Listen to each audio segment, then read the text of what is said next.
Kondisi hati seseorang ketika memuji dan memuliakan Tuhan menjadi bagian yang sangat diperhatikan oleh Alkitab. Sejak awal hati itu menjadi pusat perhatian daripada Tuhan.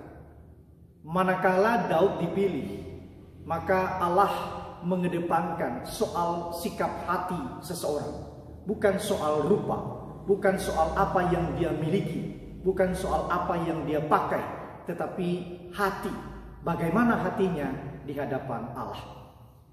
Yesus pernah menegur sebuah bangsa ketika ia mengatakan bahwa bangsa ini memuliakan aku dengan bibirnya, tetapi hatinya jauh daripadaku. Bibir memuji, hati menjauh daripada Tuhan. Satu kontras daripada kehidupan sebuah bangsa Israel pada waktu itu. Saudara, sebagian orang ketika memuji dan memuliakan Tuhan, seringkali kondisi hati itu diabaikan. Nah, hari ini saya mengajak kita untuk kemudian menata dan membersihkan hati kita ketika kita kemudian memuji Tuhan. Bagaimana hati yang kemudian benar, bersih di hadapan Tuhan dan dikenal oleh Tuhan. Saudara, lagu adalah ekspresi hati, perasaan dan segala sesuatunya yang ada di dalam diri seseorang ketika memuji dan memuliakan Tuhan. Tetapi ada kalanya, ada begitu banyak orang kemudian memuji dan memuliakan Tuhan hanya sekedar atau berpusat kepada diri sendiri, berpusat kepada apa yang diinginkan, nada-nadanya enak untuk dinyanyikan, atau hal yang lainnya yang sebetulnya bukan soal primer di dalam lagu itu. Lukas pasal 1 ayat yang ke-46 sampai 55 merupakan pujian dari Maria ketika kemudian ia menerima berkat anugerah daripada Allah bahwa ia akan mengandung dari Roh Kudus. Ia memuji dan memuliakan Tuhan. Nah, saudara-saudara, saya mengajak kita untuk melihatnya bahwa pujian daripada Maria sama sekali tidak berpusat kepada dirinya sendiri, apa yang ia alami, tidak. Tetapi pujian Maria lebih menekankan kepada Tuhan, Tuhan yang berkarya, Tuhan yang melakukannya, Tuhan yang segala sesuatu di dalam kehidupan Maria. Saudara, Maria sadar betul bahwa subjektivitasnya itu bisa saja menipu. Subjektivitas perasaannya, apa yang sedang terjadi dengan emosinya itu sangat menipu. Tetapi ketika kemudian Maria mengedepankan tentang karakter Allah, maka tidak ada tipuan di sana. Allah adalah Allah. Ya. Saudara yang dikasihi oleh Tuhan, salah satu karakter yang kemudian dimunculkan oleh Maria, karakter tentang Allah di dalam bagian ini adalah soal Allah tidak pernah berdusta. Di dalam Lukas pasal yang pertama ayat yang ke-54 sampai 55 saya bacakan kepada kita. Ia menolong Israel hambanya karena ia dalam bagian ini adalah Allah, mengingat hambanya yaitu Israel. Seperti yang dijanjikannya kepada nenek moyang kita, kepada Abraham dan keturunannya untuk selama-lamanya. Menariknya, saudara, bahwa di dalam pujian ini, di akhir pujian daripada Maria ini, saudara, dia mengaitkan, dia menarik garis tentang Abraham. Saudara, kita ingat betul ya, antara Abraham dengan kelahiran Kristus itu, ketika kemudian Maria akan mengandung, itu rentang waktu yang sangat lama sekali. Di dalamnya ada begitu banyak orang yang melupakan janji daripada Tuhan. Tetapi Maria adalah umat yang ditinggalkan oleh Allah untuk bersukacita, hidup di dalam kebersihan, hidup di dalam kesalehan.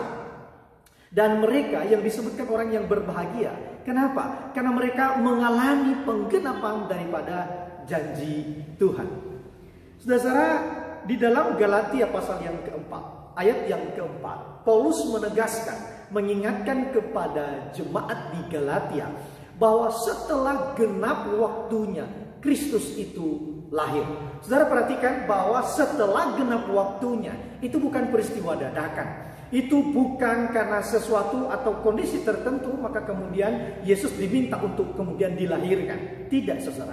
Tetapi ini merupakan kalimat yang menunjukkan bahwa ada rancangan, ada desain sebelumnya oleh Allah itu sendiri. Bahwa pada waktu tertentu akan ada seorang penyelamat yang diberikan nama, yang orang memanggilnya itu seperti yang dikatakan oleh Yesaya, penasehat ajaib, Allah yang perkasa, Bapa yang kekal, Raja damai. Dan semua itu, saudara, itu telah ditetapkan, ditentukan oleh Allah sendiri. Sehingga pada waktunya, ketika genap waktu itu, maka kemudian Kristus lahir. Saudara, pujian daripada Maria memang adalah pengalamannya bersama dengan Tuhan. Tetapi perhatikan bagaimana ia menyingkapkan tentang siapa Allah. Nah, saudara, ini penting ketika kita kemudian memuji dan memuliakan Tuhan. Jadi pujian dan penyembahan kita kepada Tuhan itu bukan soal diri kita, bukan berpusat kepada apa yang kita alami, apa yang kita rasakan, tetapi ini tentang Tuhan di dalam hidup kita, bahkan di dalam alam semesta ini, di dalam dunia ini. Siapa Allah? Jadi pujian dan penyembahan kita itu adalah proklamasi tentang Allah. Saudara, ini penting sekali karena Maria mengajar kita untuk melihat bahwa pusatnya adalah Allah yang tidak berjanji, yang tidak berdusta. Saudara, janji kepada Abraham itu lama sekali. Lalu kemudian para nabi juga menubuatkan, dan itu rentang waktu yang sangat lama. Itu yang saya katakan tadi, banyak orang melupakan, bahkan berpikir bahwa Tuhan tidak mungkin menepati janjinya. Karena terlalu lama janji itu diumbar dan tidak ada penggenapannya. Tetapi kemudian Maria merasakan janji itu. Dia mengalami kedahsyatan Tuhan. Bahwa sesuatu yang mustahil itu justru tidak mustahil di tangan Tuhan. Saudara, ketika kemudian malaikat itu menjumpai Maria, apa yang dikatakan oleh Maria? Bagaimana hal itu terjadi? Satu pertanyaan keyakinan. Bukan meragukan. Dia yakin bahwa wow, luar biasa. Tetapi bagaimana? Bagaimana proses itu terjadi? Dan kemudian malaikat Tuhan itu membicarakan, menjelaskan kepada dia. Saudara, mengalami janji Tuhan tidak sekedar kita bahwa kita akan diberkati, kita akan dipelihara, kita akan dijamin oleh Allah. Bukan. Tetapi fokusnya itu adalah bahwa Tuhan tidak pernah berdusta di dalam janjinya. Mungkin kita pada saat ini, saudara, mengalami janji Tuhan itu tampak terlambat. Tetapi saya katakan bahwa Allah tidak mungkin berdusta. Karena di dalam diri Allah adalah kebenaran. Di dalam diri Allah adalah benar, terang. Tidak ada manipulasi di sana. Tidak ada yang bias di dalam diri Allah. Betul-betul clear, bersih, kudus, suci. Berbeda daripada dunia ini. Saudara, di pelajaran kali ini kita mencoba memperhatikan dan mencoba belajar sesuai dengan apa yang dimaksudkan oleh Maria untuk menyingkapkan tentang siapa Allah. Maka saya katakan Allah lain di dalam dunia ini, di dalam segala bentuk rupa yang ia bisa hadirkan, melalui jabatan, melalui harta, melalui posisi, melalui kolega, sahabat, bahkan aktualisasi diri kita sendiri. Itu bisa menjadi bentuk daripada Allah-Allah lain di dalam hidup ini. Sesungguhnya mereka tidak berjanji, apalagi menepati janjinya. Mereka penuh dengan kepalsuan. Mereka seperti uap yang tampak kelihatan, tetapi sebentar lagi akan lenyap. Saya tidak tahu apa yang menjadi Allah saudara pada akhir-akhir ini.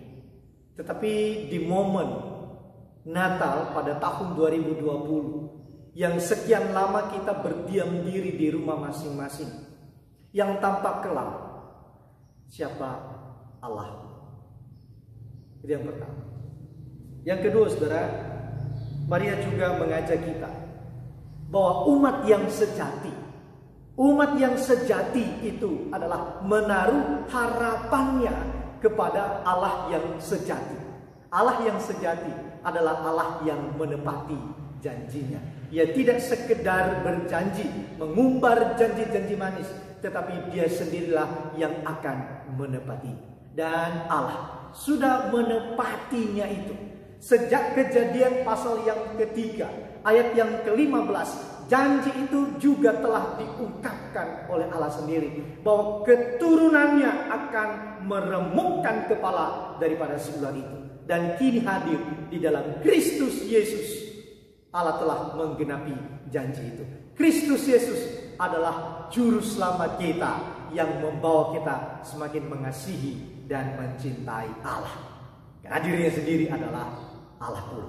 Saudara-saudara, saya mengajak kita pada hari ini, umat yang sejati bersandar dan menyerahkan hidupnya hanya kepada Allah yang sejati. Mari kita berdoa. Tuhan, kami bersyukur untuk hari ini, dan kiranya Tuhan menolong, menyertai dan memimpin kehidupan kami. Ketika kami menjalani hari-hari ini, biarlah kami betul-betul dan sungguh-sungguh melihat dan bersandar kepada Allah yang sejati, yaitu di dalam Yesus Kristus Tuhan dan Allah kami. Tolong setiap kami, apapun yang terjadi, yang kami alami, biarlah kasih karunia-Mu cukup bagi setiap kami. Demi nama Yesus Kristus kami berdoa. Amin.